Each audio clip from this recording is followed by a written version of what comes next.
Savage is another major source of water pollution. पानी की आलूगी का एक और बड़ा जो ज़रिया है वो क्या है? सेवेज। सेवेज कहते हैं फालतू मादे को, यानी जो एनिमल्स का या प्लांट्स का या ह्यूमन वेस्ट होता है, ठीक है, उसको हम लोग सेवेज कहते हैं। Many cities still continue to pour their sewage directly into rivers. अभी भी बहुत सारे शहर जो है वो मुसलसल दरियाओं में डायरेक्टली यानी सीधे तौर पर जो सेवेज का पानी है वो उसमें डाल देते हैं, उंडेल देते हैं। दिस कॉजेज कॉलेरा, टाइफाइड और other diseases to the population which uses this water, ठीक है। और ऐसी आबादी, पॉपुलेशन, ऐसे लोग जो दरियाओं का पानी इस्तेमाल करते हैं उनमें फिर क्या होता है? हैज़ा और टाइफाइड जैसी बीमारियां जन्म लेना शुरू हो जाती हैं। Water pollution can be prevented if the dead remains of animals and plants are not release in the fresh water sources and sewage is fully treated before releasing it into rivers और lake.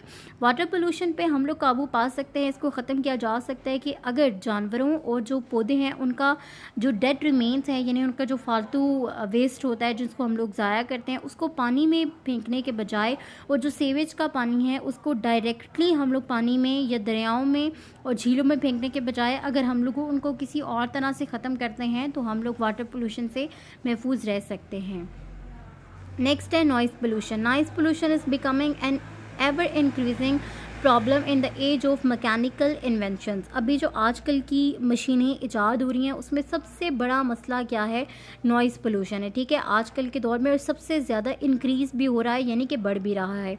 It's major sources are the workshops, trains, automobiles, jet air, phones, aeroplanes, high volume radio and television transmission and loud speakers, ठीक है। Noise pollution के कौन कौन सी चीज़ें हैं? यानी कि जो वर्कशॉप्स हैं, ट्रेन्स हैं, गाड़ियाँ चलती हैं, ऑटोमोबाइल्स गाड़ियों को कहते हैं, ठीक है। जो एरोप्लेन्स का शोर है, रेडियो हम लोग बहुत ऊंची आवाज़ में सुनते हैं, टेलीविजन हो गया, ठीक है, लाउड स्पीकर जिसमें हम लोग बहुत ऊंचा ऊंचा बोलते हैं, या गाड़ियों का जो शोर होता है, उनका हॉर्न होते हैं, उनकी गाड़ियों की व्हीकल्स की जो आवाज़ होती है, वो सारी चीज़ें किसका बाइस बनती हैं?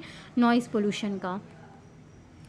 Noise produce several harmful effects on the physical and mental health. जो शोर है, ठीक है, वो बहुत किस्म के सेवरल हार्मफुल इफ़ेक्ट यानी बहुत ज़्यादा नुकसानदा इफ़ेक्ट्स जो है असरात मुरतब करती है हमारी जो फिज़िकल हेल्थ है उस पर भी, और उसके साथ साथ जो हमारी मेंटल हेल्थ है उस पर भी। फिज़िकल हेल्थ लाइक हम लोग ऊंचा सुनना शुरू हो जाते हैं, ठीक है, शोर में रह के हम लोग बहुत ऊंचा ऊंचा बोलना भी शुरू हो जाते हैं और ऊंचा सुनना भी शुरू हो जाते हैं, लाइक हम लोग बहरापन का शिकार होते हैं। और मेंटली तौर पे जब हम लोग बहुत ज़्यादा शोर में रहते हैं तो हमें हेडेक फील होता है, हम लोग स्ट्रेस का शिकार हो जाते हैं, ठीक है।